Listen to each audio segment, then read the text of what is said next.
हरे कृष्णा कृष्ण कृष्ण हरे हरे, हरे राम राम राम हरे हरे। मंगलाचरण। ओम अज्ञानातिमिरन्दस्य ज्ञानाञ्जनशलाकया चक्षुरुन्मीलितं येन तस्मै श्री गुरुवे नमः। श्री चैतन्य मनोभीष्टं स्थापितं येन भूतले स्वयं रूप कदा मह्यं ददाति स्वपदान्तिकं। वन्देऽहं श्रीगुरु श्रीयुतपदकमलं श्रीगुरुन् वैष्णवांश्च। श्रीरूपं साग्रजातं सहगण रघुनाथान्वितं तं सजीवं साद्वैतं सावधूतं परिजनसहितं कृष्ण चैतन्य देवं श्री राधा कृष्ण पादान् सहगण ललिता श्री विशाखान्वितं च। नमो विष्णुपदाय कृष्ण प्रस्थाय भूतले श्रीमते भक्ति वेदांत स्वामिनिति नामिने। नमस्ते सरस्वती देवे गौरवाणी प्रचारिणे निर्विशेषा शून्यवादी पाश्चात्य देशतारिणे वंशाकल्पतरुभ्यश्च कृपा सिन्धुभ्येव च पतितानां पावनेभ्यो वैष्णवेभ्यो नमो नमः। जय श्री कृष्ण चैतन्य प्रभु नित्यानंद श्री अद्वैत गदाधर शिवासादि श्री गौर भक्त वृंद।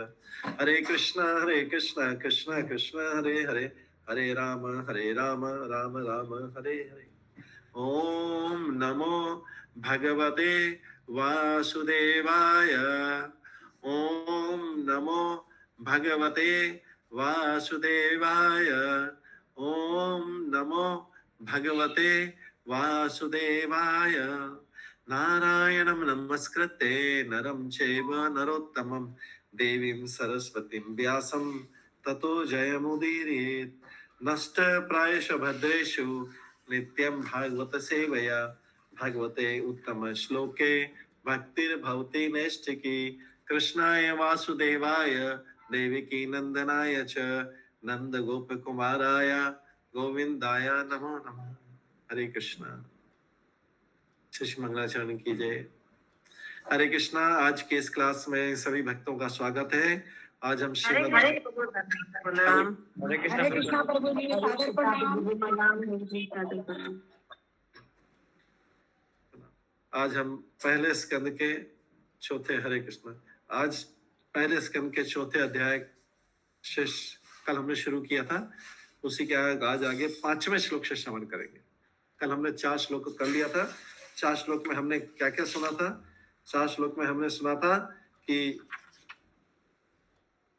जो सारे सौनकादिक ऋषि सूत गोस्वामी को बधाई दे रहे हैं कि आपने कलयुग के लोगों के कल्याण के लिए ये जो दीर्घ काल लंबे समय तक का ये यज्ञ प्रारंभ किया, इसके लिए आपकी बधाई हो। अब वो यज्ञ में दोनों चल रहे थे यज्ञ, एक जो फायर सेक्रीफाइस अग्नि यज्ञ चल रहा था और दूसरा भागवतम यज्ञ भी चल रहा था। अग्नि यज्ञ सबके मुंह काले पड़ गए थे, सब ऋषि मुनियों के धुआं इतना हो गया था, इतना लंबा चल रहा था। उसी समय सूत गोस्वामी आए, सूत गोस्वामी ने प्रवेश किया और सूत गोस्वामी को देख के सबने उनसे निवेदन किया कि वे भागवतम का श्रवण कराए। सूत गोस्वामी ने भागवतम का श्रवण करवाया। तो ये 1000 वर्ष चलने वाले यज्ञ का संकल्प लिया था उन्होंने। किसने? शौनकादिक ऋषियों ने। लेकिन जब सूत गोस्वामी आ गए तो उन्होंने सुबह यज्ञ किया और शाम को भागवतम किया। फिर बाद में उन्होंने सुबह वाला यज्ञ भी बंद कर दिया था, जो अग्नि यज्ञ भी बंद कर दिया। बोले कोई फायदा नहीं है, इससे तो मुंह ही काला हो रहा है, धुआं हो रहा है, ये भागवतम यज्ञ चलते हैं सूत गोस्वामी का। फिर सूत गोस्वामी उन्होंने प्रश्न पूछा था कि ये कथा सर्वप्रथम किस युग में और किस स्थान पर आरंभ हुई? क्या था प्रश्न? किस युग में और किस स्थान पर आरंभ हुई और किस कारण से आरंभ हुई? भागवतम क्यों सुनाया गया और ये द्वैपायन व्यास को प्रेरणा कहां से प्राप्त हुई?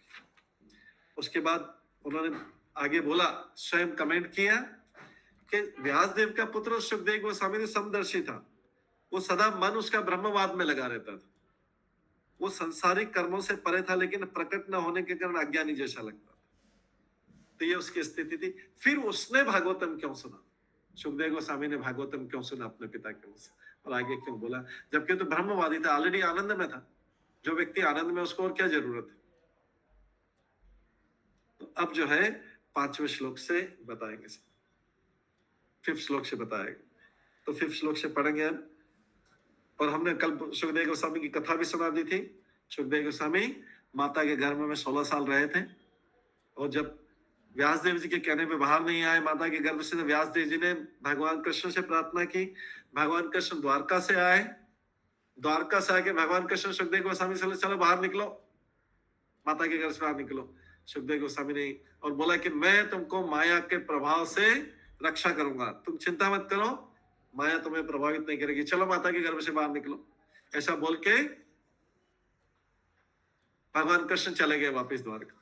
जब सुखदेव गोस्वामी से बाहर निकल गए भगवान के कहने पे, बस भगवान ने इतना ही बोला था, बाहर निकल जाओ।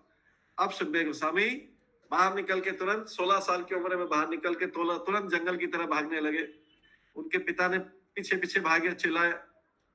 जब सुखदेव गोस्वामी आगे आगे जा रहे थे, उनके पिता पीछे पीछे जा रहे थे।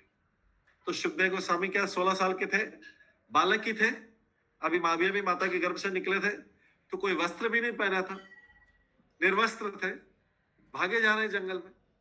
उनके पीछे व्यासदेव जी बुला रहे, पुत्र पुत्र। अभी क्या घटना होती है ये हम 5वें श्लोक से सुनेंगे, ठीक है?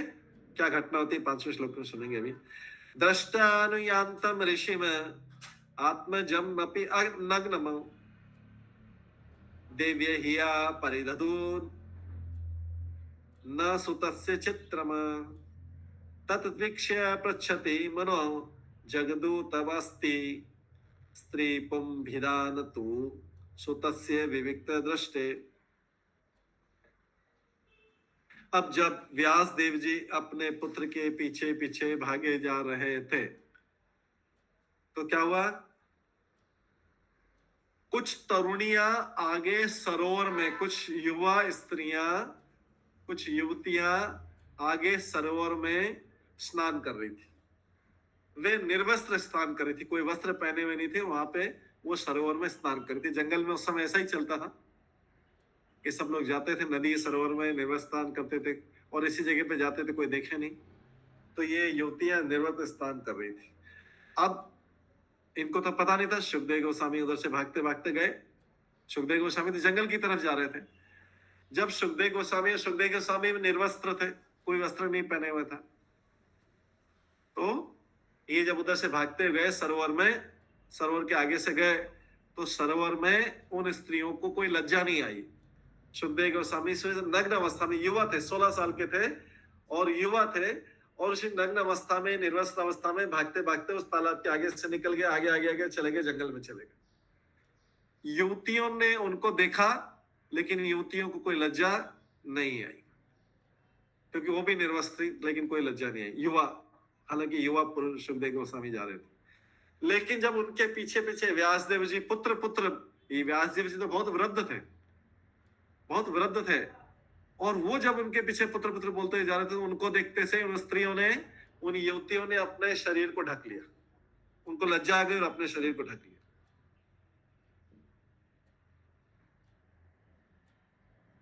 जब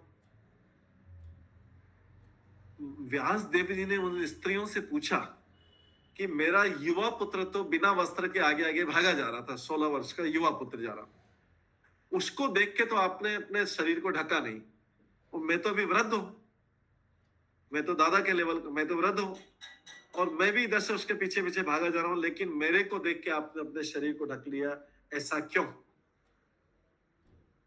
तो तरुणियों ने उत्तर दिया कि आपका पुत्र जो सुखदेव गोस्वामी वो पवित्र है, उसको स्त्री पुरुष का भेद पता नहीं है, ब्रह्मवादी है, उसको कोई स्त्री पुरुष का भेद नहीं, क्योंकि वो तो अभी माता के गर्भ से निकला है और भागा जा रहा है, 16 साल की उम्र में निकला है, लेकिन अभी उसको कुछ पता नहीं, वो निर्वस्त्र अवस्था में भागा जा रहा है। तो हमको कोई लज्जा नहीं, क्योंकि उसको कुछ स्त्री कौन है पुरुष कौन है इसका ही नहीं पता है। वो तो माता के गर्भ से भी निकला है, वो तो थोड़े टाइम रहेगा संसार में, तभी तो सीख पाएगा, इसलिए उसको स्त्री पुरुष का भेद ही नहीं पता। इसलिए वो नग्न अवस्था में भी जा रहा था, निर्वस्त्र में, तो भी हमने अपने शरीर को, हमको लज्जा का महसूस नहीं हुआ, हालांकि हम भी निर्वस्त्र स्नान कर रही थी सरोवर में, क्योंकि उस व्यक्ति को, जैसे छोटा बालक होता है, एकदम छोटा नवजात शिशु, नया नया पैदा, उसको स्त्री पुरुष का भेद पता नहीं होता, ऐसे ही आपके सुखदेव गोस्वामी को, आपके पुत्र को स्त्री पुरुष का कोई भेद पता नहीं है। हालांकि वो 16 वर्ष का है, युवा है, लेकिन फिर भी हमें कोई लज्जा नहीं है। लेकिन आप तो विवाहित है, आपको स्त्री पुरुष का भेद पता है, आपको स्त्री पुरुष का भेद पता है, इसलिए आपको देखते से हमने अपने शरीर को ढक लिया, क्योंकि आपको भेद पता है, स्त्री पुरुष का भेद पता है। वो तो अभी भी जन्म लिया, उसको स्त्री पुरुष का भेद पता नहीं, इसलिए हमें कोई लज्जा नहीं, ये उत्तर देते। तो सुखदेव गोस्वामी इतने विद्वान थे, इतने महान थे, इतने महान थे, इसीलिए भागवत गीता में बोला गया है, विद्या विनय संपन्ने ब्राह्मणे गविहस्तिनी सुनी चैव शपाके च पंडिता समदर्शिना। जो वास्तविक पंडित रहता है वो समदर्शी होता है, उसको न तो गाय में, न हाथी में, न चांडाल में, न कुत्ते में कोई भेद पता लगता है, वो सारे जीवों को एक समान मानता है। अतएव सुखदेव गोस्वामी ने स्त्री पुरुष में भेद नहीं देखा। ठीक है, अब पिंकी शाह माता जी बताइए।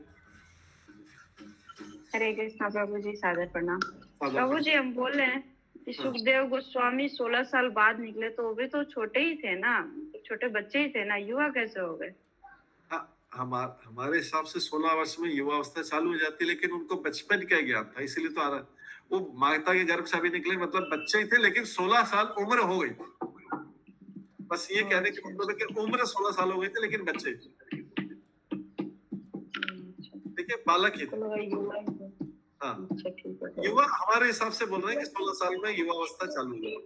जैसे बोलते हैं ना, कृष्ण का भी तो हम बोलते हैं कि 5 साल तक युवा अवस्था, फिर उसके बाद पौगंड अवस्था, उसके बाद पौगंड अवस्था चालू हुई, उसके बाद में 10 साल के आगे फिर किशोर अवस्था चालू होती है 11वें साल से उसके। हम बोलते थे, लेकिन भगवान तो हमेशा एक जैसे ही रहते हैं, अंदर से तो भगवान ही, फिर भी बोलते हैं कि अलग अलग अवस्था चालू हुई। ऐसे सुखदेव स्वामी केस में भी हम बोल रहे हैं कि इनकी अलग अवस्था चालू हो गई, हालांकि बालक की माता के गर्भ से अभी निकले, इसलिए बालक की बात। अच्छा, ठीक है प्रभु, हरे कृष्ण। ठीक है, हरे कृष्ण।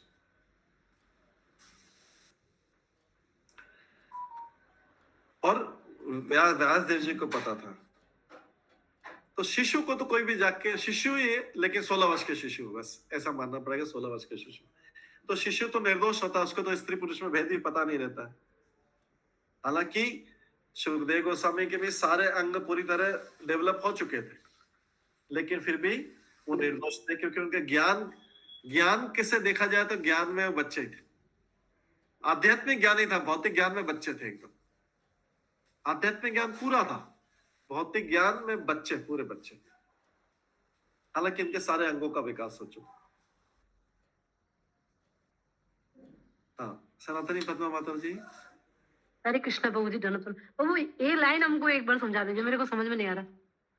अथवा मनुष्य को चाहिए कि स्त्री तथा पुरुष के प्रति आसक्ति रहित होकर शरीर और आत्मा का अंतर जाने। जब तक उसके मन में ऐसा अंतर रहे, तब तक उसे सुखदेव गोस्वामी जैसा सन्यासी बनने का प्रयत्न नहीं करना चाहिए। वहां पे हम पहुंच गए क्या? हम तो वहां पहुंचे नहीं अभी तक। नहीं बाबा, अभी आपने बताया ना कि व्यासदेव आत्मा और शरीर के अंतर को जानते थे, तो यहाँ पर इसलिए इस लाइन के लिए मैं बोल रही हूँ। हाँ, नहीं, अभी हम वहां पे आए नहीं है, यहीं पे अभी तो इसी पे पहले 2-3 लाइन पे ये तात्पर्य के। ठीक है भाई, ठीक है, वहां पे आते तो समझो। तो स्नान करती स्त्रियां जो है, पुरुष के मन को उसकी चेष्टाओं से जान गई, जिस प्रकार शिशु को ये देख के जान लेता है कि कितना निर्दोष है। तो दूसरे शास्त्रों में लिखा है कि स्त्रियों में 6 एको सेंस रहता है, जिसके द्वारा वो जान पाती है कि कोई पुरुष उन्हें किस दृष्टि से देख रहा। ये शास्त्रों का कथन है, और लेक्चर में सुना है कि स्त्रियों को पता रहता है कि कौन उन्हें किस दृष्टि से देख रहा है। तो व्यासदेव जी भी भगवान का अवतार है साहित्य, लेकिन व्यासदेव जी क्योंकि वृद्ध हो चुके थे, उन्हें स्त्री और पुरुष का भेद पता है, तो वो उनको स्त्री की दृष्टि से देख रहे थे और पुरुष को पुरुष की दृष्टि से। लेकिन सुखदेव गोस्वामी की दृष्टि में स्त्री पुरुष का अंतर ही नहीं पता। ठीक है, तो सुखदेव गोस्वामी हालांकि वो पूरे युवा जैसे उनके सारे अंग उत्पन्न हो चुके थे, लेकिन अभी भौतिक ज्ञान में शून्य थे, अभी अभी माता के गर्भ से निकले। जब तक गर्भ से बाहर नहीं आएगा व्यक्ति को भौतिक जगत का ज्ञान कैसे पता लगेगा? लेकिन जो आध्यात्मिक ज्ञान लेके आए थे वो आध्यात्मिक ज्ञान उनके अंदर में था। और आध्यात्मिक ज्ञान में स्त्री पुरुष में कोई अंतर नहीं होता है, सब आत्मा होते हैं। इसलिए वो चाहे निर्वस्त्र अवस्था में भी गए और स्त्रियां भी निर्वस्त्र अवस्था में थे, लेकिन वो जो है वो उसकी तरफ आकर्षित नहीं, क्योंकि उनको भेद ही नहीं पता, अतः निर्दोष थे। लेकिन स्त्रियां अपने विशिष्ट गुणों से इसे तुरंत जान गई, इसलिए उन्होंने सुखदेव गोस्वामी की जाने की विशेष परवाह नहीं की। ठीक है, जा रहे हैं तो जा रहे हैं। लेकिन जब पिता उधर से गुजरे तो स्त्री ने तुरंत वस्त्र ओढ़ लिए, क्योंकि वे स्त्रियां उनकी पुत्रियों और पौत्रियों जैसी थी। और फिर भी सामाजिक रीति रिवाज का भी पालन करना पड़ता है। कोई बड़ा आया तो, क्योंकि सुखदेव गोस्वामी को कुछ पता नहीं था, रिवाज ही उनको सामाजिक रीति रिवाज भी पता नहीं था सुखदेव गोस्वामी को, लेकिन व्यासदेव जी को पता था। इसलिए व्यासदेव जी के आते से उन्होंने अपने शरीर को वस्त्रों से ओढ़ लिया। तो ग्रस्त को, क्योंकि व्यासदेव जी ग्रस्त थे, व्यासदेव जी किस में थे? ग्रस्त थे। तो ग्रस्त को स्त्री और पुरुष में भेद बरतना चाहिए, अन्यथा ग्रस्त नहीं हो सकता। लेकिन जब वो भगवान के पूर्ण रूप से भक्त बन जाएगा तो चैतन्य महाप्रभु बोलते ना हम विप्रम ना नरपति, ये सब न, जो भगवान का शुद्ध भक्त हो जाता है उसके लिए ग्रस्त क्या वानप्रस्थ क्या ब्रह्मचारी क्या सन्यासी उस लेवल पे पहुंच जाता है। तो जब वो परमहंस लेवल पे पहुंच जाता है तो उसके लिए भेद खत्म हो जाता है। सुखदेव गोस्वामी भी इसी परमहंस अवस्था में शुरू से ही माँ के गर्भ से निकले हुए थे। तो इसलिए जो है ग्रस्त को स्त्री पुरुष में भेद बरतना चाहिए, नहीं तो ग्रस्त कैसे होगा? फिर तो वो क्या करेगा? फिर विवाह कैसे करेगा अगर ग्रस्त को स्त्री पुरुष का भेद नहीं पता है तो? अगर पुरुष है तो स्त्री से विवाह करना पड़ेगा, तभी तो उसको अंतर पता है। इसको अंतर पता है तभी तो पुरुष स्त्री से विवाह करेगा या स्त्री पुरुष से विवाह करेगी। हालांकि आजकल का जमाना बदल गया, उसमें स्त्री का पुरुष से भी विवाह नहीं होता, कई बार स्त्री का स्त्री से हो जाता है, पुरुष का पुरुष हो जाता है, वो एक अलग प्रथा चल रही है आजकल। लेकिन जो है सामान्यतः स्त्री का पुरुष से और पुरुष को स्त्री का अंतर पता रहता है, उसी आधार पर तो विवाह होता है, उसी आधार पर तो विवाह होता है, तभी तो विवाह होता है कि स्त्री पुरुष का अंतर पता है ग्रस्त। तो जब तक वो अंतर पता है तब तक विवाह, जब परमहंस अवस्था में कोई अंतर नहीं रहता है, पता भी नहीं लगता जो परमहंस अवस्था में। सुखदेव गोस्वामी ऐसी अवस्था में थे। अतएव मनुष्य को चाहिए कि स्त्री तथा पुरुष के प्रति आसक्ति से रहित होकर शरीर और आत्मा का अंतर जाने।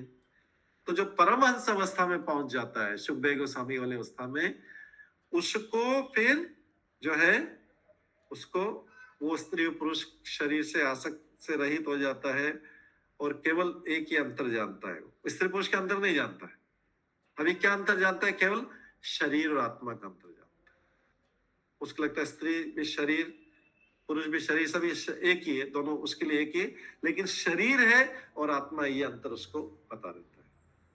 जिसको परफेक्टली पता, अंतर तो सबको पता रहता है लेकिन उतना स्वीकार नहीं करते अपने जीवन में। लेकिन वहां जाके स्त्री पुरुष का अंतर भूल जाता है परमहंस अवस्था में, केवल एक अंतर याद रखता है। वो उसे याद रखना चाहिए सब भक्त को, परमहंस अवस्था में पहुंच जाए तो भी कि शरीर अलग है, आत्मा अलग। अब शरीर में चाहे स्त्री हो, पुरुष हो, बच्चा हो, वृद्ध हो, कोई फर्क नहीं पड़ता, शरीर है और आत्मा है, बस दो अंतर। ये अंतर याद रहना चाहिए। स्त्री पुरुष का अंतर उस लेवल पे नहीं था। लेकिन जो ग्रस्त है, अभी ग्रस्त जीवन जी रहा है, जो संसार में रह रहा है, उसको ये अंतर रखना चाहिए कि स्त्री पुरुष में अंतर है। नहीं तो क्या वो सोचेगा कि स्त्री और पुरुष में अंतर है तो स्त्रियों के बीच में चला जाएगा या कोई स्त्री पुरुष के बीच में चले जाएगी, करेगी, उनके साथ मिलजुल जाएगी। लेकिन अंतर रखना है, क्योंकि जब तक हम ग्रस्त जीवन में सामाजिक में ही, वो अंतर रखना जरूरी, जब तक कि परमहंस लेवल पे नहीं पहुंच जाते, सुखदेव गोस्वामी के लेवल पे नहीं पहुंच जाते हैं। उसे आर्टिफिशियली, ऐसा सुखदेव गोस्वामी जैसा बनने का प्रयत्न आर्टिफिशियली करते हैं, उसमें नहीं करना चाहिए। अभी उसका ज्ञान तो भेद का है, उसको पता है स्त्री पुरुष का, लेकिन बोलेगा मैं सुखदेव गोस्वामी बन गया, अब मैं स्त्रियों के ग्रुप में भी जा सकता हूँ, मैं पुरुषों के ग्रुप में भी जा सकता हूँ, मुझे कोई फर्क नहीं पड़ता क्योंकि मैं सुखदेव गोस्वामी के लेवल पे हो गया हूँ। ऐसा कृत्रिम रूप से नकल करने का प्रयास नहीं करना है, नहीं तो ये डेंजरस होगा, दोनों तरफ से मार खा के आए। लेकिन सुखदेव गोस्वामी वास्तव में स्त्री ने अपनी नजर से भी देखा, वो निर्दोष थे, उनको कुछ पता नहीं, क्योंकि जैसे हमने बताया स्त्रियों के पास एक विशेष दृष्टि रहती है जिससे पता लगा सकते हैं कौन व्यक्ति किस भाव से उन्हें देखना है। ठीक है, ये शास्त्रों का निर्णय है। तो इसलिए ऊपर भी इसमें भी बोला हुआ है, स्त्री अपने विशिष्ट गुणों से तुरंत जान गई। उनके पास एक विशिष्ट गुण होता है। जैसे पता लगा सकती उन्होंने सुखदेव गोस्वामी की परवाह नहीं की, लेकिन वेदव्यास जी की परवाह की, क्योंकि वेदव्यास जी को डिफरेंस पता है। तो वेदव्यास जी की जिंदगी अपने शरीर को ढकना पड़ेगा ना, क्योंकि वेदव्यास जी तो उनके ससुर के समान होंगे, उनके ग्रैंडफादर के समान होंगे। जैसे नारद मुनि निकले थे, नारद मुनि जब निकले थे तो स्त्रियों ने, वो जब नल कुमार मणिगिरी की कथा में आता है, स्त्री ने अपने तन को ढक लिया था ना, लेकिन पुरुषों ने, वो जो पुरुष थे नल कुमार मणिगिरी, उन्होंने अपने तन को ढका नहीं था। इसका उल्टा हुआ था। क्या कि स्त्री ने अपने तन को ढक लिया क्योंकि डिफरेंस समझती थी, उनको पता, नारद मुनि भी डिफरेंस जानते थे, हालांकि नारद मुनि ग्रस्त नहीं थे तो भी जानते थे डिफरेंस, इसलिए उन्होंने अपने तन को ढक लिया क्योंकि इनको डिफरेंस पता है, बस इसलिए ढका के उनका कोई ऐसा दृष्टि नहीं था ऐसा, बट उनको पता है कि इनको अंतर पता है। तो आदर से उनको आदर पूर्वक अपने शरीर को ढकना चाहिए। आदर है, ये नारद मुनि का आदर है। जैसे कोई अपने ससुर के सामने या ग्रैंडफादर के सामने अपने को थोड़ा सा मेंटेन करते हैं, एटिकेट मेंटेन करते हैं, उसी प्रकार से स्वर्गलोक में जब कुबेर के पुत्रों के साथ में स्नान कर रही थी तो उन्होंने अपने बाहर निकल के अपने शरीर को ढक लिया, जबकि कुबेर पुत्रों ने नहीं ढका था। अब कोई बोलेगा कुबेर पुत्रों को क्या लज्जा है, वो भी तो पुरुष है और ये नारद मुनि भी पुरुष है। कुबेर पुत्रों को वो उनके सामने नग्न अवस्था में थे, उनको एटिकेट, ये तो सदाचार ये कहता है कि उनको बड़े पुरुष, महान पुरुष जा रहे हैं, उसके सामने अपने आप को प्रॉपर तरीके से, चाहे स्नान में करें, अपने आप को ढक लेना था। नारद मुनि का अपमान नहीं होना था, लेकिन उन्होंने नहीं ढका, हालांकि वो पुरुष ही थे, ढका नहीं। इसके कारण क्या, वो निर्वस्त्र खड़े रहे और इसके कारण क्या हुआ, उनको नारद मुनि का शाप लगा। नारद मुनि से तुमको अक्ल नहीं, एटिकेट्स नहीं, सदाचार नहीं कि इधर से कोई मुनि जा रहा है, महान पुरुष जा रहा है, उसके सामने अपने शरीर को ढक लिया जाए। स्त्रियों ने ढक लिया, लेकिन पुरुषों ने अपने आप को ढका, वो उनको बाद में उनको श्राप मिला। तो ये एटिकेट है। तो यहाँ पे वेदव्यास जी को स्त्री पुरुष का भेद पता है, और वेदव्यास जी को स्त्री पुरुष का भेद पता है, तो उन्होंने सोचा, वहाँ यहाँ स्त्रियों ने सोचा कि हम तो उनकी पोतियों के समान है, पुत्री हो या पोत्री हो, जिस भी एज की हो उसके समान, तो उनको तो आदर करना चाहिए ना, इतने बड़े जा रहे हैं तो उनका आदर करना चाहिए। लेकिन सुखदेव गोस्वामी के समय उनके मन में ये चीज नहीं है, क्योंकि सुखदेव गोस्वामी से ये तो बच्चा, अभी ये तो निर्दोष, उसके आंखों से लग रहा है कि वो बच्चा, हालांकि युवा अवस्था है, 16 के सोच की अवस्था है, लेकिन आंखों से दिखाई देता ना ये बच्चे जैसा है या बड़े जैसा। ये स्त्रियों के पास विशिष्ट गुण होता है, पहचान पाती है, ये ऊपर लिखा हुआ है। ठीक है। हाँ, सविता गुप्ता माता जी ने क्वेश्चन पूछा। वो नलकुमार मणिगिरी क्या नशे अवस्था में थे? हाँ, निर्वस अवस्था में थे, इसीलिए हो सकता है नहीं ढके होंगे अपने। नहीं तो निर्वस अवस्था में इसलिए नहीं ढके होंगे, मतलब क्या ढकना नहीं चाहिए क्या निर्वस अवस्था में नारद मुनि के सामने? नहीं ढकना चाहिए, मैंने नशे में मनुष्य को पहचान नहीं ना होता है ना, कौन आ रहा है कौन जा रहा है। हाँ, तो नशे में था तो भी उसको पता नहीं रहता है, तो उसकी गलती है। ऐसा नशे में ऐसा नशा क्यों करते हैं जिसमें दूसरों का आदर नहीं कर सके, तो उसको दंड मिल रहा था, इसलिए उनको नारद मुनि ने दंड दिया। जैसे स्त्रियां जैसे बड़ों को देख के माथा में जैसे आंचल ढकती है, चाहे कुछ भी ढकती है, तो वो बड़ों का सम्मान बोला सम्मान करती है। यस, ऐसा होगा ना प्रभु? हाँ, यस, ऐसा। ठीक है। तो इसलिए क्या हुआ, ग्रस्त को ऐसा भेद पता होना चाहिए, क्योंकि तभी तो ग्रस्त है। अगर उसको स्त्री पुरुष में भेद नहीं पता तो फिर उसको ग्रस्त बनने की क्या जरूरत है, तो जंगल में जा सकता है।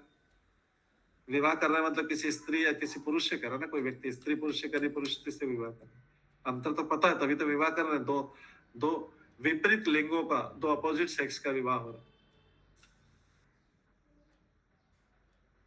तो जब तक अगर मन में पता है, परमहंस अवस्था में नहीं पहुंचे, तो परमहंस अवस्था में सुखदेव गोस्वामी की कॉपी नहीं करना चाहिए। जैसे हमने देखा कोई मंदिर में एक व्यक्ति आता है, हमें पता नहीं कि वो स्त्री है पुरुष है, तो उसके बड़े बड़े बाल हैं भाई, तो कभी स्त्रियों के झुंड में देखा गया, उसको कभी पुरुषों के झुंड में देखा गया, तो वो गलत है। इसको जो है एक मंदिर में कई बार तो डांस सिंगर रहता है, रथ यात्रा में भी था, तो इसलिए सुखदेव गोस्वामी के प्रयत्न करना चाहिए कि मैं किसी भी, मेरे लिए तो कोई भेद नहीं, तो मैं किसी भी ग्रुप में चला जाऊं, स्त्रियों के बीच में भी चला जाऊं, पुरुषों के बीच में चला जाऊं। नहीं, ऐसा नहीं हो सकता। तो कम से कम सिद्धांत रूप से मनुष्य को समझ लेना चाहिए, जीव न तो नर है न नारी है। ये ऊपर के लेवल, परमहंस लेवल पे जब शरीर को खाली ध्यान देंगे तो फिर स्त्री पुरुष का शरीर और आत्मा का डिफरेंस देखेंगे तो बस शरीर है, शरीर और आत्मा का डिफरेंस पता होना चाहिए, एक ही डिफरेंस पता होना चाहिए ऊपर के लेवल पे, शरीर और आत्मा। तो बाहरी बाने को प्रकृति ने पदार्थ से इसलिए तैयार किया कि उसमें विपरीत लिंग के प्रति आकर्षण उत्पन्न हो, जिससे वो भौतिक जगत में फंसा रहे। जो स्त्री पुरुष का भेद जब तक जाने रखेगा उस जगत में फंसा रहेगा, लेकिन जब शरीर के लेवल से ऊपर उठ जाएगा, आत्मा के लेवल पे जाएगा, तो उसको पता लगेगा कि आत्मा का ध्यान रखना है, शरीर तो बाहरी आवरण है। उस लेवल पे पहुंचेगा तो उस भेद को उसको पता होना चाहिए। वो स्त्री और पुरुष में भेद नहीं करेगा, लेकिन शरीर और आत्मा में भेद करेगा, जो ऊपर के लेवल पे रहेगा। उसके लिए सभी एक आत्मा है। इसलिए ऐसा व्यक्ति आध्यात्मिक दृष्टि की पूर्णता मुक्त अवस्था में है। और सुखदेव गोस्वामी ने वो अवस्था जन्म से ही माता के गर्भ से ही प्राप्त कर ली थी। उसको तो भगवान बाहर निकालने आए थे, भगवान बुलाने आए थे, आ जाओ भाई बाहर आ जाओ, बहुत टाइम हो गया, 16 साल हो गए गर्भ में रहते। ठीक है, क्योंकि पहले से शुद्ध वो तो आध्यात्मिक जगत से आए थे, यहाँ पे कथा सुनाने आए थे, आध्यात्मिक जगत से आए थे। तो व्यासदेव भी भगवान वाले दिव्य अवस्था में थे, किंतु ग्रस्त होने के कारण वे अपने को मुक्त जीव नहीं मानते थे। वे व्यासदेव भी मुक्त जीव थे, लेकिन उनको क्योंकि अभी यहाँ पे ग्रस्त बन के आए हैं तो उनको स्त्री पुरुष का भेद पता था। सुखदेव गोस्वामी भी मुक्त अवस्था में, लेकिन उनको भेद ही पता नहीं था। तो क्या तन को क्या ढकेंगे, मन को क्या ढकेंगे, उनको तो भेद ही नहीं पता, अंतर ही नहीं पता कौन स्त्री कौन पुरुष। सुखदेव गोस्वामी। ठीक है, हाँ अगला प्रश्न सविता माता जी। वो जंगल में क्यों भाग गए थे? जंगल में भाग गए थे कि माया सिटी में रहेंगे, शहर में रहेंगे तो माया उनको छोड़ेगी नहीं, माया पीछा करेगी। मैं जंगल में जाके भगवान का ध्यान करूंगा, अलग चुपचाप बैठूंगा, जिससे माया से प्रभावित नहीं होगा।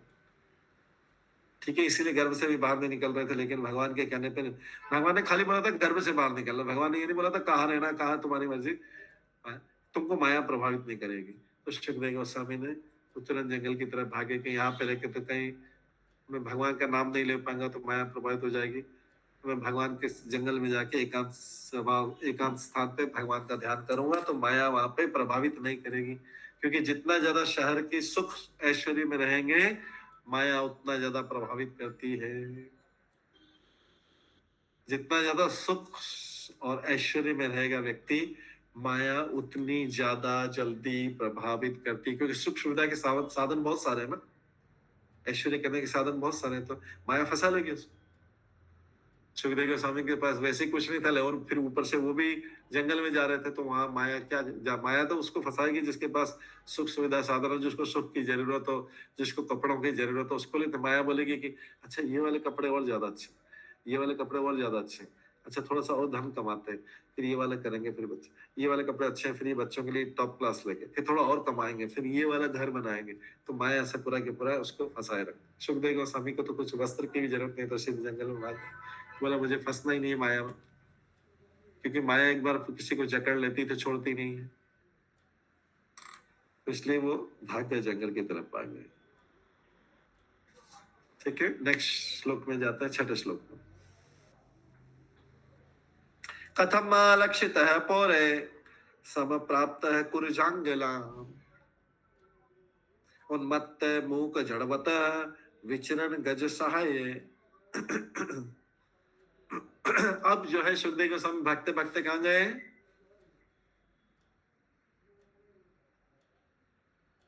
दिल्ली में पहुंच गए। कोई सोचेगा दिल्ली जंगल में। हाँ, दिल्ली उस समय जंगल था। ऐसा नहीं कि दिल्ली आज वाली दिल्ली नहीं थी, दिल्ली भी पूरा जंगल था। दिल्ली से आप में से जो बद्रीनाथ गए, शुक्ताल भी गए होंगे, उस तरफ सब जंगल जंगल जंगल, उधर भाग रहे थे। दिल्ली को अब पहले दिल्ली हस्तिनापुर कहलाता था, क्योंकि यहाँ पे हस्ती नाम का एक राजा था, वो राज्य करता था। पहले हस्ती नाम का राजा था। कई लोग ऐसा मनगढ़ंत बोलते हैं कि हाथी बहुत जाते हैं, हस्ती मतलब हाथी होता है, बहुत हाथी थे, इसलिए हाथी हो सकता है कुछ भी, लेकिन वहां पे हस्ती नामक राजा राज्य करता था, इसलिए उसका नाम हुआ हस्तिनापुर। वही अभी आजकल दिल्ली कहलाता है। ठीक है। प्रभु जी हस्तिनापुर राजा का नाम विचित्र बीज है। जो यहाँ पे लिखा उसका नाम हस्ती। हस्ती। हाँ हस्ती राजा। ओ राजा हस्ती इसमें लिखा है, अनुवाद में तात्पर्य में लिखा है, आपने आगे आएगा, इसलिए उसका नाम हस्ती राजा। ठीक है। उस देश हम सुना है उस देश का राजा का नाम है विचित्र बीज। यहाँ हस्तिनापुर का राजा हो सकता है विचित्र बीज, क्योंकि एक ही जगह पे कई राजा होते हैं ना। या जैसे कृष्ण को यदुवंशी बोला जाता है, लेकिन कृष्ण को वृष्णिवंशी भी बोला जाता है ना। कृष्ण को वृष्णिवंशी बोला जाता है, कृष्ण को वृष्णिवंशी बोला जाता है, मधुवंशी भी बोला जाता है, क्योंकि यदु भी राजा भी हो, मधु भी राजा हो, तो आप किसी के भी नाम पर बोल दो कि कृष्ण उसके वंश में है, कोई फर्क नहीं पड़ता। ओके प्रभु जी ओके। जैसे अभी कोई बोला जाए, एक मिनट माइक बंद करिए, मैं बताता हूँ माइक। हाँ, अब जैसे किसी के पिताजी का नाम मान लीजिए कन्हैया लाल, उसके पिताजी का नाम उनके दादा का नाम हो भगवान दास, उसके परदादा का नाम हो पुरुषोत्तम दास, और उसके सपोज उसके भी पिताजी का नाम नरसिंह दास, तो उसको क्या बोल सकते हैं हम? ये नहीं बोल सकते कि पुरुषोत्तम दास के वंश में। कोई बोल सकता नहीं, ये तो भगवान दास के वंश में। कोई बोलेगा नरसिंह दास के वंश में। यहाँ सबके तीनों के वंश में, क्योंकि एक परदादा है, एक दादा है, एक पिता है, तो बोल सकते ना कि इनमें से ये इसके वंश में। पिता का नाम लेके भी बोल दो इसके वंश का ही, दादा का नाम भी बोल दो ये इसके वंश का, परदादा का नाम बोल दो ये इसके वंश का, तो तीनों सही बात है ना। किसी के वंश तो उसी में आ रहा है, चाहे दादा। समझ गया ना प्रभु? समझ में आ गया। इसलिए जो है ये हस्ती भी राजा था, विचित्रवीर भी हो सकता है, और भी कई राजा हो सकते हैं। तो अभी सुखदेव गोस्वामी भागते भागते गए, कहाँ गए? कुरु तथा जंगल प्रदेश, उन प्रदेशों का नाम था कुरु प्रदेश, क्योंकि कुरु राजा राज्य करता था पहले। कुरु जंगल प्रदेशों में पागल, गूंगे तथा मूढ़ की भांति घूमने के बाद। पागल, गूंगे और मूढ़ कैसे क्यों घूमे? बच्चे थे, एकदम बच्चे थे, कुछ ने कुछ सिखाया नहीं, बोलना भी नहीं सीखे। किसी बच्चे को अगर बोलना ही नहीं हो, कभी जीवन में बोला ही नहीं हो, तो क्या हो जाएगा? उसको कुछ समझ ही नहीं आएगा। है 16 वर्ष के, लेकिन बोलना ही नहीं आता, सीखे नहीं। तो गूंगे थे, मूढ़ की भांति, मूर्ख की भांति। बच्चे को तो कुछ एटिकेट्स था, तो जब तक माता पिता नहीं सिखाएंगे बच्चे को क्या पता, तो बिना वस्त्र के भाग रहा है। बच्चे को अगर 5 साल तक भी कुछ सिखाओगे नहीं तो बिना वस्त्र के रहेगा। वो तो उसको माता पिता वस्त्र पहनना सिखाते, तब जाके तो वस्त्र पहनना सीखता। उसको क्या पता कि निर्वस्त्र क्या होता है, वस्त्र क्या होता है। हम सिखाते हैं ना बच्चे को, शुरू से कपड़े पहनाते हैं, सिखाते हैं। अगर इनको तो किसी को सिखाए नहीं, तो सुबह भाग गए, तो एकदम गूंगे जैसे, बोलना भी नहीं सीखे थे। बच्चा तो बोलना 1 साल के बाद सीखता, प्रॉपर बोलना भी नहीं सीखे तो जन्म के 1 साल बाद सीखता। ये तो 16 साल के, लेकिन इनका जन्म तो अभी हुआ, तो बोल नहीं पा रहे थे, पागल गूंगे जैसे थे, और भागे जा रहे थे उस तरफ। तब क्वेश्चन आता है कि वहां के नागरिकों ने कैसे पहचाना कि ये विद्वान है।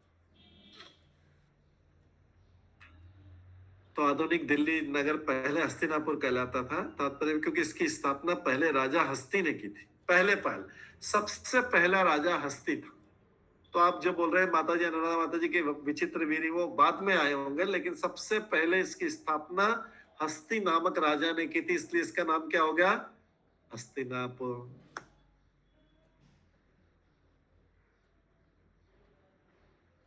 ठीक है, बाद में और भी राजा आए होंगे।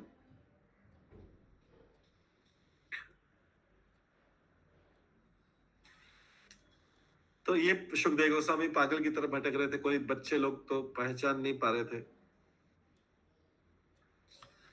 तो यहाँ पे प्रभुपाद लिखते हैं, किसी भी साधु को उसकी बाहरी वेशभूषा के आधार पर साधु नहीं समझना चाहिए।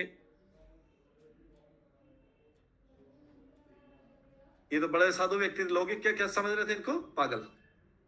लोग सब पागल है, मूर्ख है, गुंगे हैं, कुछ बोलते नहीं, लोग पागल समझ रहे, जबकि ये थे परमहंस। और कई बार क्या होता है, लोग नकली साधु को असली साधु समझ लेते, नकली साधु को असली साधु समझते, और ये तो असली साधु थे। सुखदेव गोस्वामी तो असली साधु थे। तो इनको फिर प्रभुपाद बोलते हैं कैसे पहचानना चाहिए साधु को? पहचानने का तरीका क्या है?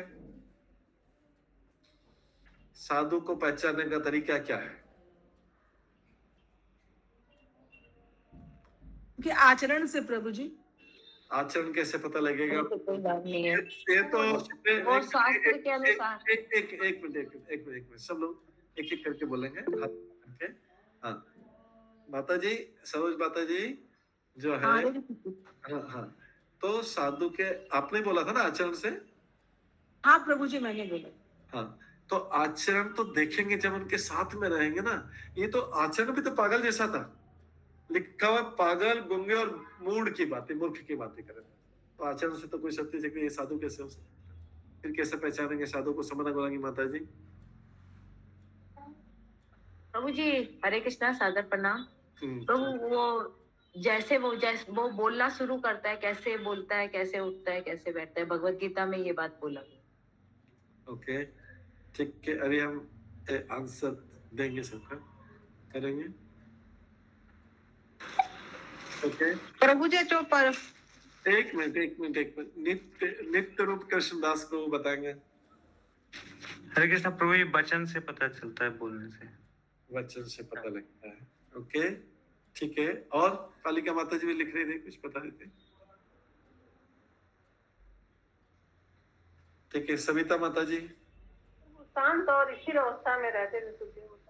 कैसे पता लगेगा शांत स्थिर अवस्था में? कितनी देर तक बैठना पड़ेगा वहां पे हमको शांत देखने के लिए? 24 घंटे, 48 घंटे? अगर 48 घंटे के बाद अशांत हो गए तो बोलते ही नहीं, जो चुपचाप रहते थे। चुपचाप रहने वाला कोई मौनी व्यक्ति, तो फिर हम भी चुपचाप रह जाएंगे, साधु बन जाएंगे। गायत्री सिंह माता जी बताइए। हरे कृष्णा प्रभु जी। बोल रहे प्रभु जी, उनके नजरिया से हम पहचान सकते हैं, आंख से उनको, कि उनके नजर से माने वो किस दृष्टि से देख रहे हैं।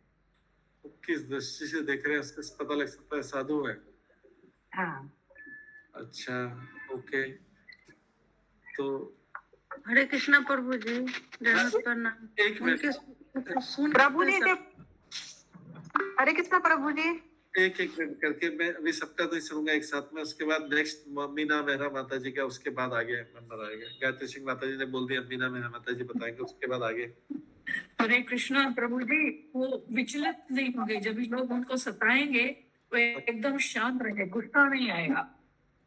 गुस्सा नहीं आएगा? कब तक, कितने दिनों तक देखना पड़ेगा? कई बार क्या होता है, Many people comment is, जैसे अभी इनको सब पीछे से लोग चिढ़ा रहे थे, पागल पागल बोल रहे थे, तो सुखदेव गोस्वामी शांत थे, वो शांति से चल रहे थे।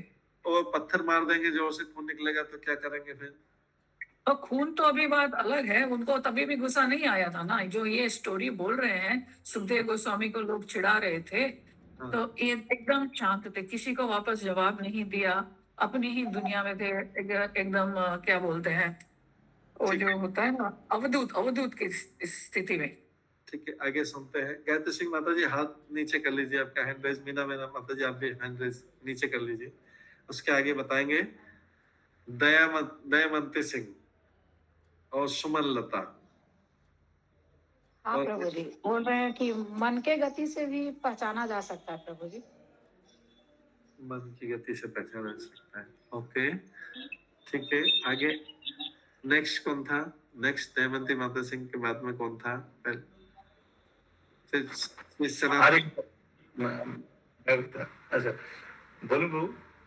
एक नहीं, सनातनी पद्मा देवी माता जी, फिर अनीता शर्मा माता जी, उसके बाद आपका। हाँ सनातनी पद्मा देवी माता जी कैसे बताएंगे? हरे कृष्णा जी धन्यवाद। प्रभु आप हमेशा एक श्लोक बोलते हैं, तितिक्षेवा करुणिका सहृदय, ऐसे बोलते हैं साधु का गुण। जो साधु होते हैं वो सहनशील होते हैं, दयालु होते हैं, और कोई भी जीवों में, सभी जीवों के प्रति मैत्रीता भाव ऐसे कुछ रखते हैं। अब ऐसे कुछ श्लोक बोलते हैं, वो हो सकता है क्या प्रभु जी? वो हो सकता है, लेकिन उसके लिए तो बहुत दिनों तक रहना पड़ेगा ना उनके साथ में। अगर बाय चांस 1 महीने तक सहन किया और दूसरे महीने उसके बाद सहन नहीं किया, तो बाद में पता लगा दूसरे व्यक्ति गया तो मैं बोला अरे वो तो बिल्कुल ही सहन नहीं करते। हमने बोला हम तो 1 महीने रहे थे, सहन हमने देखा हमारे सामने तो सब कुछ सहन कर, तो कैसे पता लगे? अनीता शर्मा माता जी। हरे कृष्ण प्रभु जी, दंडवत प्रणाम। वो कोई भी दोष से रहित थे, उनको देख के पता चल रहा था कि वो मतलब किसी भी उनके अंदर में ना कोई लोभ है ना कोई वैसे तो ये तो उनको जो स्नान करे थे स्त्री उनको निर्दोष लगे, लेकिन हमको कैसे पता लगेगा कि वो निर्दोष? प्रभु जैसे मतलब उनको इस बात का एहसास हो रहा था कि उनकी नजरों में कुछ भी वैसा नहीं था। हाँ, उनको पता लग रहा था, स्त्रियों को पता लग रहा था जो वहां पे स्नान करते, लेकिन ये हमको कैसे पता लगेगा? उनकी नजर तो ठीक हो सकती है, नजर से पहचान जाए, लेकिन हमको कैसे पता लगेगा? बताइए ना। हरे कृष्णा प्रभु जी। एक मिनट, ठीक है, नेक्स्ट सुमन लता माता जी। वो भगवान की भक्ति और उनके गुरु परंपरा क्या है, उनके गुरु महाराज कौन है, इस ऐसे से पता चल सकता है प्रभु जी, जो किस गुरु परंपरा से हैं और वो भगवान की भक्ति, उनकी भक्ति को देख करके। इसमें लिखा था वो तो पागल और गूंगे थे। इसमें लिखा है वो तो पागल और गूंगे थे, कैसे पता लगेगा? वो तो कुछ जवाब भी नहीं देंगे, वो पागल जैसे थे, कैसे पता लगेगा? आगे और हरे कृष्णा प्रभु जी। हरे कृष्णा प्रभु जी। एक मिनट, एक अनिता शर्मा माता जी, सुमन लता माता जी, अपना हाथ डाउन कर लीजिए। पूनम टोडी माता जी। हरे कृष्ण प्रभु जी। प्रभु जी मतलब गुरु ऐसे होने चाहिए जैसे जो चैतन्य महाप्रभु के शिक्षाओं का पालन करते हो, उनको फॉलो करने वाले हो, और जो शास्त्र में लिखा हुआ है उसके साथ उनका अनुसरण करते हुए जो भी वो पढ़ाते हैं वो शास्त्रों के अनुसार हो, तो वो उनको गुरु बोला जा सकता है प्रभु जी। हरे कृष्णा। यहाँ पे तो सुखदेव गोस्वामी 5000 साल पहले आए थे, और चैतन्य महाप्रभु तो अभी 500 साल पहले आए, तो सुखदेव गोस्वामी तो पहले आ चुके थे। वो चैतन्य महाप्रभु की शिक्षा को कैसे पालन करेंगे? करते आ रहे होंगे प्रभु जी, बहुत पुराने हैं तो करते आ रहे होंगे, तो ऑलरेडी एनलाइटेंड सोल थे प्रभु जी। हरे कृष्णा। हाँ, उनका जन्म तो अभी अभी हुआ था, 16 साल में माता के गर्भ से बाहर निकले थे, अभी अभी हुआ था और भाग रहे थे। हरे कृष्णा। ठीक है, गायत्री सिंह माता जी बताइए। हरे कृष्णा प्रभु जी। धन्यवाद। बोल रहे हैं प्रभु जी, साधु पुरुष सभी में एक समान दृष्टि से देखता है, जैसे ब्राह्मण हो या चंदा। उसको हमको कैसे पता लगेगा कि एक समान दृष्टि से देखे? तो उस टाइम एक गाय को भी लाना पड़ेगा, एक हाथी को भी लाना पड़ेगा, एक चंडाल को भी लाना पड़ेगा, तब जाके समान दृष्टि को पता लगेगा। लाना पड़ेगा ना सबको, उनको रोकने पर भाई हमारी दृष्टि देखते हैं, पहले आप एक गाय लाएंगे, एक हाथी लाएंगे, एक चांडाल लाएंगे, कुत्ता लाएंगे, अब देखो समान दृष्टि। तो यहाँ पे जो आंसर दिया है, इसके आगे भी बहुत सारे और भी लोग इंटरेस्ट में, हम इसलिए करते कि इसको सब लोग समझे इस पॉइंट को। यहाँ पे आगे भागवतम में लिखा है कि किसी भी जीव को, किसी भी व्यक्ति को, साधु या नहीं, उसके साधु के वचनों को, उसकी कथाएं सुन के, उसके वचनों को सुन के तभी जाना जा सकता है कोई व्यक्ति साधु है या नहीं। तो उसके मुख से वचन सुनने पड़ेंगे। अब जैसे उसमें लिखा है कि गूंगे थे, मतलब बोल नहीं रहे थे। ऐसा नहीं कि उनको बोलना नहीं आता था, ऐसा नहीं कि उनको बोलना नहीं आता था, उनको किसी ने बोलना सिखाया नहीं था। माता पिता तो पहले ही भाग गए, 16 साल में निकल गए थे। तो वो गूंगे मतलब उनको भौतिक रूप से कोई नहीं था, लेकिन क्योंकि जन्म से ही आध्यात्मिक थे, इसलिए वो उनको किसी भी साधु व्यक्ति को, सुखदेव गोस्वामी को महान कब बोला जा रहा है? कब बोला जा रहा है? जब उन्होंने परीक्षित महाराज को भागवतम सुनाई थी, तब जाके सुखदेव गोस्वामी के संसार में महिमा प्रकट हुई थी। तो किसी साधु व्यक्ति को सुनने का तरीका क्या है कि जब वो बोलता है तो किस विषय में बोलता है, हमेशा किस विषय में बोलता है, उससे उसको पता लगता है कि वो जो है साधु या नहीं। जैसे कुंभ में मेले में जाएंगे, कहीं भी जाएंगे कहीं, तो हम एक मथुरा में गए थे बहुत पहले, बचपन में बहुत पहले गए थे, जब हम बहुत छोटे थे, स्कूल से गए थे, हमारे फादर ले गए थे, तो हमको एक आश्रम में ले गए। हमको एक आश्रम में ले गए, दर्शनीय थे। रास्ते में कोई आश्रम था मथुरा में, वहां पे एक साधु की ड्रेस में, एक भगवा कलर में बैठे हुए थे। अब वो साधु जो थे, वो उसने हमको बैठाया, हम भी देखे। फिर हमसे पहला प्रश्न हमारे फादर से पूछा, देखिए ध्यान दीजिए, साधु के बोलने से पता लग जाता है। तो सारे लोग आए हुए थे, बड़े बड़े सेठ आए हुए थे उस आश्रम में, बहुत बड़े बड़े सब लोग आए थे। तो पूछते हैं कि क्या से गाड़ी से आए हो क्या, ऐसा पहला प्रश्न पूछा। तो कुछ लोगों से और पूछा तो कुछ लोगों ने बोला हाँ गाड़ी से आए, हमने बोला हम तो दूर से आए ट्रेन से, बोला अच्छा अच्छा। तो जो गाड़ी से आया था उनको बोला कि उसको अपने नौकर को, जो भी इसके सेवक थे, बुलाया ये गाड़ी से आए, इनको चाय दे दो, इनको चाय पिला दो। तो 5 मिनट में हमको पता लग गया कि वो किस प्रकार का साधु। तो साधु का वचन सुन के, उसकी कथा सुन के पता लग सकता है कि उसका ध्यान किस तरह पे, उसका किस थोड़ी देर सुनने के बाद। इसलिए साधु की पहचान सुनने से होती है। इसलिए सुखदेव गोस्वामी महान इसलिए बने कि उन्होंने जब परीक्षित महाराज को पूरा सुनाया, पहले से थे वो तो अंदर से साधु थे, लेकिन बाहर के लोगों ने पहचाना नहीं। बाहर के लोगों ने, बाकी सब लोगों ने कैसे पहचाना कि वो असली साधु हैं? हालांकि उनका सम्मान भी किया खड़े हुए, लेकिन जब उनको सिंहासन पे, उनको जो भी सिंहासन था पेड़ के वृक्ष के नीचे बैठाया, व्यास सीट पे बैठाया, जब उन्होंने पूरी भागवतम सुनाई, तब सारे संसार में बोला कि सुखदेव गोस्वामी सबसे बड़े साधु। तो साधु की पहचान उससे सुनने से होती है। तो हमको साधु के दर्शन करने नहीं जाना चाहिए, खाली साधु को सुनने जाना चाहिए। दर्शन करने तो क्या है, कई लोग अपने अपने गुरु महाराज के पास जाते हैं, जल्दी ले जाते हैं, क्या फोटो खींचा, बोले क्या अरे मैं अपने गुरु महाराज के दर्शन कर लिए। तो गुरु महाराज को आपके दर्शन से क्या फायदा हो?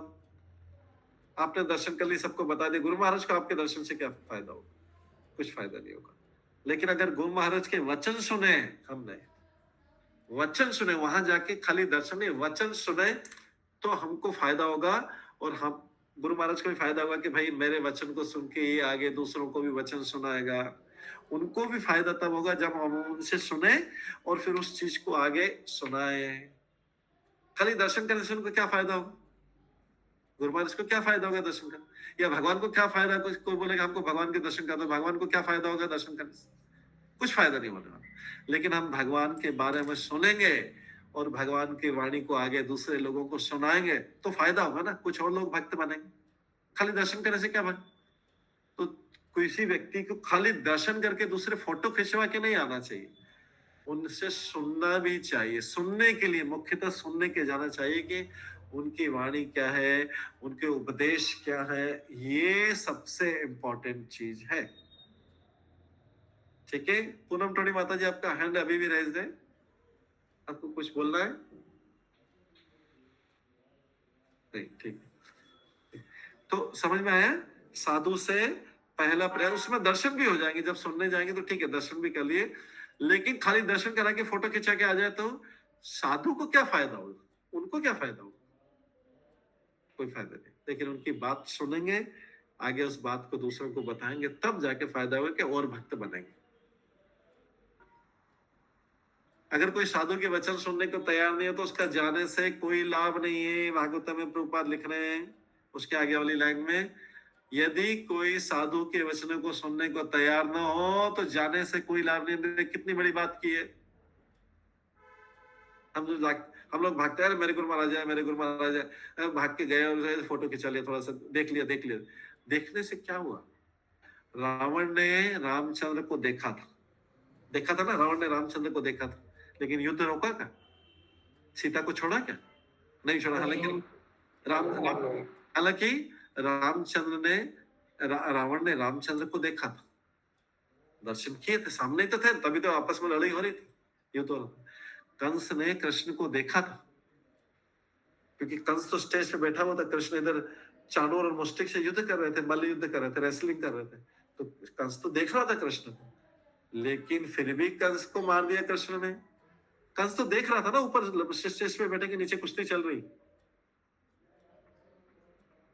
कुछ नहीं हुआ कंस का।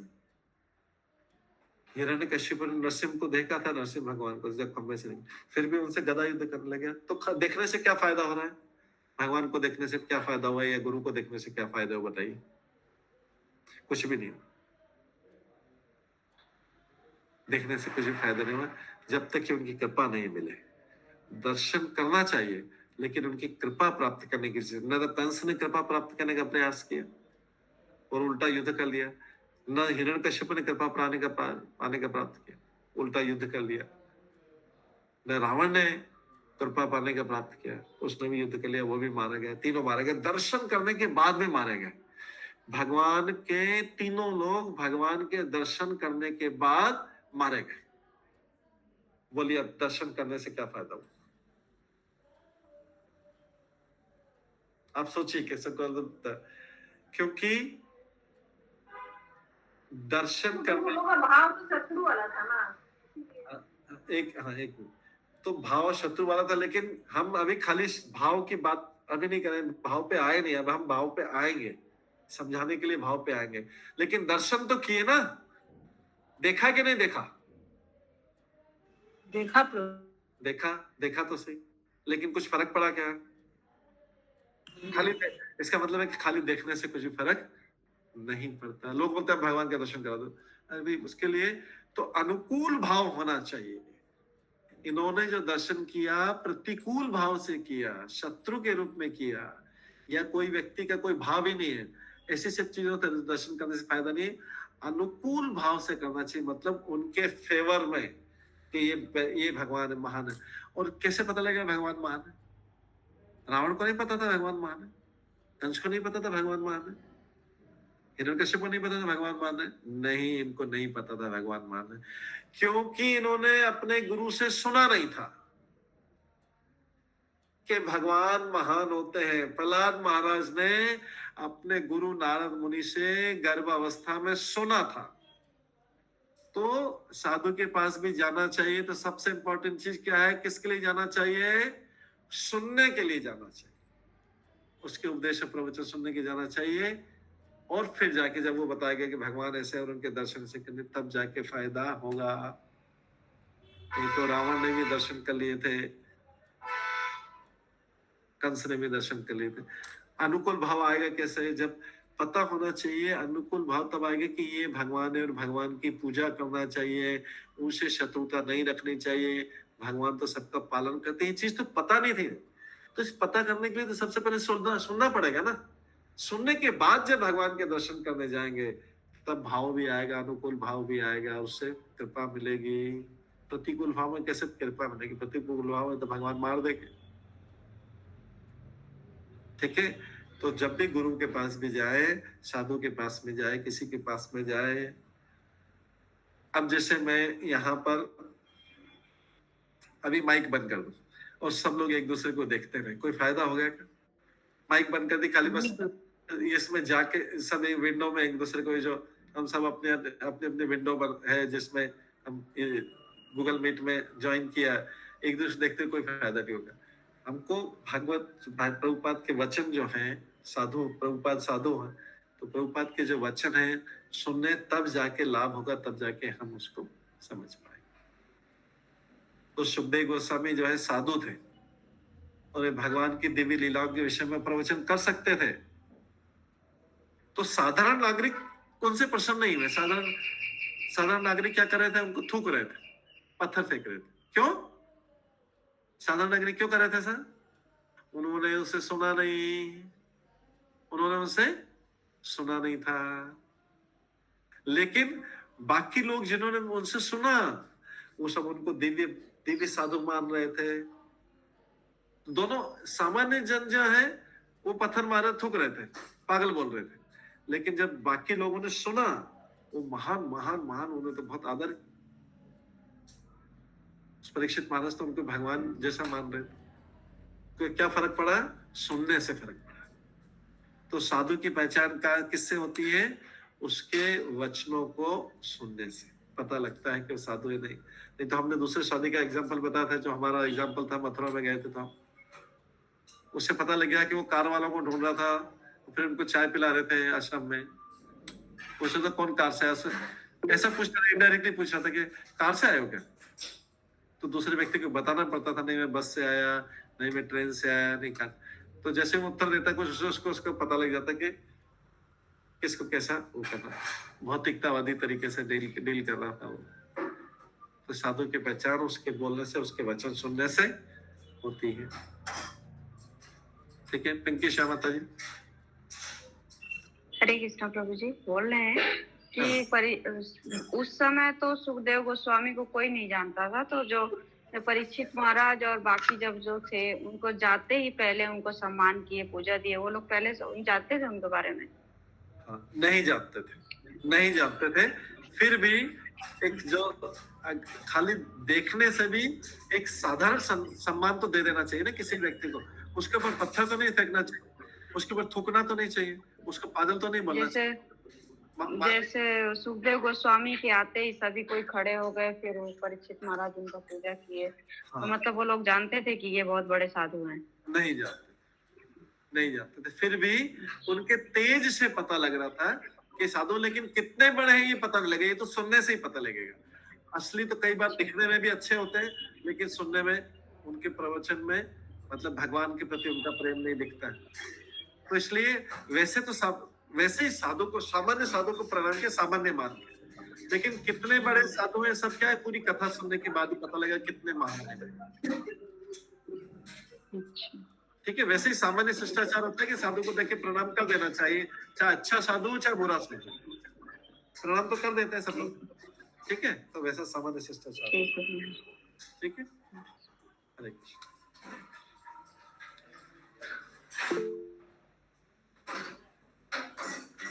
शिवानी माता जी। हरे कृष्ण प्रभु जी, धन्यवाद प्रणाम। प्रभु जी, वो जो एक श्लोका है ना कि लव मात्र साधु संग सर्व सिद्धि होए, तो मतलब लव मात्र तो आई थिंक 1 सेकंड का भी बहुत 16 पार्ट या कुछ होता है। तो फिर ये श्लोका हमको क्या बताना चाहता है, क्योंकि उतने छोटे वक्त में तो हम किसी साधु को सुन भी नहीं पाएंगे। सुन पाएंगे। देखिए, हम लोग कैसे, सब लोग कैसे आए, सब कुछ हम बताते हैं। हम बताएंगे तो आपको पता लगेगा कि लौ मात्र में है हमारा उद्धार हुआ नहीं हो। हम गए, हम इस्कॉन मंदिर में गए, हमने दर्शन किया, हमने किया। हमको जाते टाइम एक व्यक्ति ने, जो वहां का एक्स प्रेसिडेंट था, उसने बोला कि बस हमको एक वाक्य बोला। वो वाक्य बोलने में कितना समय लगता है आप टाइम मेजर कर लेना, कि आप हर संडे को फीस्ट में आया करिए, बस इतना बोला।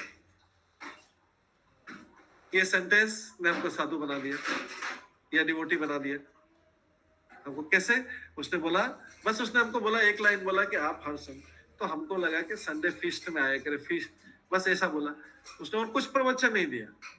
लेकिन उसके कहने पे हम पहुंच गए। फिर उसके कहने पहुंचे तो हमको कथा चल रही थी, हम कथा में बैठ गए। फिर उसके बाद में हमने प्रसाद लिया, फिर उसके बाद हमें अच्छा लगा। फिर हम अगले संडे को गए, फिर फीस्ट हुआ, फिर ऐसे करते चले गए। उसने लेकिन हमको क्या बोला था?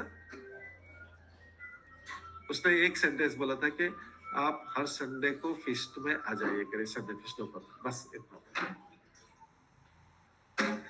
अब जैसे कोई व्यक्ति किसी को बोले कि 1 सेकंड के लिए, 1 सेकंड से भी कम टाइम में बोले कि हरे कृष्णा बोल दिया। हरे कृष्णा बोलने में मान लीजिए हरे कृष्ण, तो दूसरे व्यक्ति ने, हमने एक उदाहरण देता है कि हमने किसी से बोला हरे कृष्ण, तो उसने हमसे फिर आगे पूछा, हमने इतना ही बोला कि हरे कृष्ण। उसने बोला आप हरे कृष्ण वाले हैं क्या, आप इस्कॉन वाले हैं, आपकी कोई क्लास होती है क्या, गीता क्लास होती है क्या? हमने बोला, फिर हमने सारे उत्तर दिए। उसके बाद में उसने आना स्टार्ट कर दिया। तो कितनी देर हमने बोला उसको, खाली क्या बोला? हरे कृष्ण, हरे कृष्ण। ऐसे ही किसी को इनवाइट करना, हरे कृष्ण, तो आगे का परिचय। फिर तो जो संग हुआ, वो जो पहला सेंटेंस बोला गया उसमें संग हो गया। उस बोलने में कितना टाइम लगा, उस सेंटेंस को बोलने में। या मान लीजिए कि 1 घंटे भी बात की, मान लीजिए 1 घंटे की इधर उधर फालतू बात की, बहुत सारी फालतू बात के लिए। उसके बाद उससे हमने एक वाक्य बोला कि मेरे को भी इस्कॉन जाना है, मेरा टाइम हो गया, मेरे को इस्कॉन जाना टाइम हो गया। उसके बाद उसने पूछा, अच्छा आप इस्कॉन से हैं? इस्कॉन को जानते हैं? अच्छा कहाँ आता है, कैसे क्लास होता है, मंदिर के साथ कैसे हम भी आ सकते हैं क्या? पूछा। बाकी सारी बातें उसने की। डिवोटी ने क्या बोला? मेरे को इस्कॉन जाना है, अभी टाइम हो गया, बस इतना बोला। तो यही संग है। ये लव मात्र संग का मीनिंग है कि वो किसी एक सेंटेंस बोला जो उससे वो उसको लग गया, उसी को संग बोलते हैं। जो आध्यात्मिक सेंटेंस बोला, बाकी 1 घंटा फालतू बात की, तो वो संग नहीं है। संग होता है जिसमें भगवान से संबंधित कुछ बातचीत की जाए, उसको बोलते हैं संग, उसको बोलता है संग। तो भगवान से संबंधित जितनी बातचीत है उसमें तो वो प्रभावित हो गया, व्यक्ति प्रभावित हो जाता है। किसी भी चीज से एक चीज, या ऐसा बोल दिया मेरे घर में क्लास होता है आप भी आना, बस खत्म बात। 1 सेकंड से भी कम टाइम में बोल जाता मेरे घर में क्लास होती है आप आना। अब कोई व्यक्ति उसको मान लिया और आ गया तो बाकी चीजें तो उसको मिल गई, लेकिन वहां पे जो पहला सेंटेंस जिसके कारण वो आया उसमें कितना समय लगा, शिवानी माता जी बताइए, उसमें उस सेंटेंस को बोलने में कितना समय लगा? हाँ प्रभु जी, मतलब वही है कि मैं इस चीज को समझ नहीं पा रही थी, आपने बहुत अच्छे से समझाया। Thank you Prabhu ji, thank you so much. पहला सेंटेंस जो हमको वो ही संग है, बाकी के काम तो हमने किए, फिर धीरे धीरे किया होता संग, लेकिन जहां से हमारा शुरुआत हुआ भक्ति जीवन का, उसने बुला लिया, हमको इनवाइट कर लिया, हम पहुंच गए, बाकी पहुंच गए तो फिर तो और भी संग मिल गया। बट पहला जो संग मिला वो तो 1 सेकंड से भी कम टाइम में मिल गया। उसने बोला हमने मान ली, हमने बोला उसने मान लिया, 1 सेकंड से भी कम टाइम में सारी बात हो गई। सारी बात मतलब उस चीज से बस आगे उसका जर्नी चालू हो गया। या किसी से हरे कृष्णा ही बोल दिया तो वहां से उसकी यात्रा, उसने हरे कृष्ण का जवाब दे दिया, उसका मतलब यहाँ से उसकी यात्रा चालू हो गई। ठीक है, ये इतने कम टाइम में हम सबके जीवन में ऐसा ही हुआ, इतने टाइम में जिस भी सेंटेंस से हम भक्ति में आगे बढ़ गए, मतलब वही चीज संग था, वही चीज संग था जिससे हम आ गए भक्ति, वो संग। और उसमें 1 घंटे का प्रवचन देने की भी जरूरत नहीं।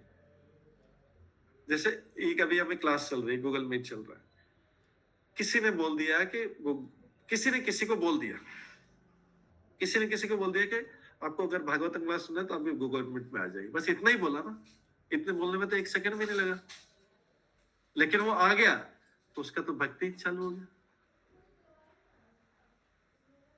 उसमें तो टाइम लगा। इसी को बोलते हैं संग। उसने एक किसी डिवोटी संग या साधु संग, मतलब किसी भी डिवोटी से बोला, उसका एक सेंटेंस ही सुन लिया, एक सेंटेंस सुन लिया तो उसका दूसरे का भक्ति जीवन चालू हो गया उस सेंटेंस को सुन। ठीक है, तो इसलिए सुखदेव गोस्वामी साधु थे और वो भगवान की लीलाओं के विषय में प्रवचन कर सकते थे। अब उन्होंने साधारण नागरिकों के मन को संतुष्ट नहीं किया, उसके सामने अपने बताई नहीं, क्योंकि वो तो साधारण नागरिक तो सुना ही नहीं था उन्होंने, वो तो पागल समझ रहे थे। लेकिन जब उन्होंने भागवत पर प्रवचन किया तब लोग उनको पहचान गए। उन्होंने कोई जादूगरी नहीं बताई, सामान्य लोग को प्रभावित करने के लिए जादूगरी बता सकते थे, लेकिन जरूरत नहीं समझ लो। उन्होंने तो क्या किया, भागवतम पे प्रवचन दिया परीक्षित महाराज को, और जब भागवतम प्रवचन दिया तो लोग उन्हें पहचान पाए कि तो बहुत महान है, बोल इनके मन में क्या विचार है, कैसे बड़े बड़े कितने महान है। खाली ज्ञान से भी नहीं, ज्ञान तो कई लोगों को हो सकता है, लेकिन जो है भक्ति का प्रभाव एक अलग से दिख जाता है। संसार में बहुत बड़े बड़े ज्ञानी लोग हैं, आपको बोल देंगे भागवतम के 100 श्लोक सुना देंगे, भागवत गीता के 700 श्लोक सुना देंगे, क्या हमें उनसे प्रभावित हो जाना चाहिए? नहीं। उनके भगवान के बारे में जो उनका प्रवचन या कथा हो तो उसमें कैसे विचार है उनके, उसको सुनने से पता लगेगा। सुसाधु की पहचान सुनने से होती है। इसलिए सुखदेव गोस्वामी ने जब पूरी भागवतम की तो उनका आदर सम्मान और भी ज्यादा बढ़ गया। हालांकि बाहर से सामान्य लोगों के लिए गूंगे और पागल जैसे प्रतीत हो रहे थे, लेकिन वास्तव में बहुत महान दिव्य उच्चत पुरुष थे, वो सुनने के बाद ही पता लगा। तो किसी साधु की पहचान कब होती है? सुनने के बाद ही हो सकती है, इसका अच्छी तरह सुना। ठीक है, हरे कृष्णा। आज की क्लास के यहीं पे विराम देते हैं, क्योंकि आज ज्यादा श्लोक नहीं हो पाए क्योंकि समय हो गया है। ठीक है, तो यहाँ पर जो है 7वें श्लोक से कल स्टार्ट करेंगे, कल 7वें श्लोक से स्टार्ट करेंगे। हरे कृष्णा प्रभु जी, हरे कृष्णा।